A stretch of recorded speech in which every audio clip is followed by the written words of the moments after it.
আজরি shine কুল্লা ইয়া রাসূলুল্লাহ, জবান খুলে বলেন সুবহানাল্লাহ। দয়ার নবী, মায়ের নবী, রহমতের নবী, নবুয়তের জবানে ওনার উম্মতদেরকে ঘোষণা করছেন, আমার উম্মতেরা শুনে নাও, শুনে নাও, তোমরা যারা রমজান মাসে একজন সিয়াম পালনকারী, একজন রোজাদার ব্যক্তিকে যে ইফতার করাবে, আমি নবী তোমাদেরকে ঘোষণা করে দিলাম, ওই ইফতার করানোর কারণে কাল কিয়ামতের ময়দানে আমি নবী তোমাদেরকে হাউজে কাউসারের পানি পান করাবো। ওই পানি এমনভাবে তোমাদেরকে পান করাবো, একবার পান করলে সারা কিয়ামতের ময়দানে আর তোমাদের পানি পান করার কথা মনে হবে না। সুবহানাল্লাহ।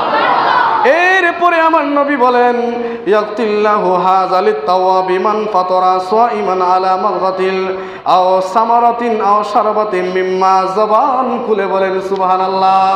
একজন সাহাবী আমার নবীর কাছে প্রশ্ন করলেন, ইয়া রাসূলুল্লাহ, ইয়া হাবিবাল্লাহ, দয়ার নবী, মায়ের নবী, রহমতের নবী গো, আমি গরিব মানুষ, আমি অসহায় মানুষ, আমি একজন মানুষকে কেমন করে ইফতারি করাবো, আমার তো সামর্থ্য নাই। আমার নবী বলেন, ও সাহাবী, শুনে নাও, শুনে নাও, শুনে নাও, তোমার ঘরের মধ্যে যদি খাজুর থাকে আর ওই খাজুর দ্বারা যদি তুমি কাউকে ইফতার করাও তাতেও সওয়াব পাবে।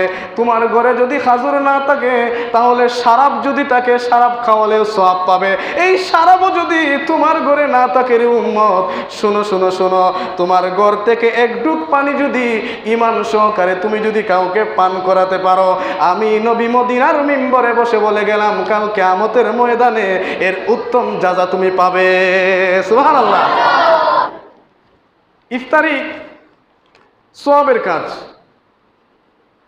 একটা মেয়ের বাপের বাড়িতে আর্থিক তেমন কোনো সচ্ছলতা নাই, তার বাপ গরিব, মেয়ের মাও গরিব, অনেক মেয়ে আছে তার বাপ নাই, মেয়ে কোনো রকমে কষ্ট মষ্ট কইরা মেয়েটার বিয়া দিছে।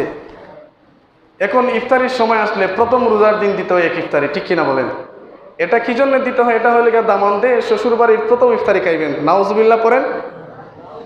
এরপরে হলো রমজানের কয়েকদিন গেলে আবার বড় করে একটা ইফতারি আম কাটলি দিতে হয়, ঠিক কিনা বলেন? আমি বলবো ওই ইফতারি আর আম কাটলির পকেটের মধ্যে আমাদের বাজারে কিছু কুকুর আছে, ওইগুলার গুস্ত কেটে কেটে ওই পকেটের মধ্যে পড়ে ওই সমস্ত দায়িত্বদেরকে খাওয়ানো দরকার, ঠিক কিনা বলেন? এটা আমার নবীর সুন্নত নয়। নবী আমার হাদিসে পাকের মধ্যে বলেন, মান তামাসসাকা বিসুন্নতি ইনদা ফাসাদি উম্মতি ফালাহু আজরু মিয়াতা শাহিদ। সুবহানাল্লাহ পড়েন। আজকে আমাদের সমাজে কোন মুসলমান একটা মেয়ের উপর নির্যাতন করে ইফতারি খাওয়ার নামে কুকুরের গোশত খেতে চায়? আমি তাদেরকে শুনিয়ে দিতে চাই, এই মেয়েকে নির্যাতন না করে বাজারে কুকুর আছে ওদেরকে ধরে জবাই করে তার গোশত খাও, ঠিক কিনা বলেন?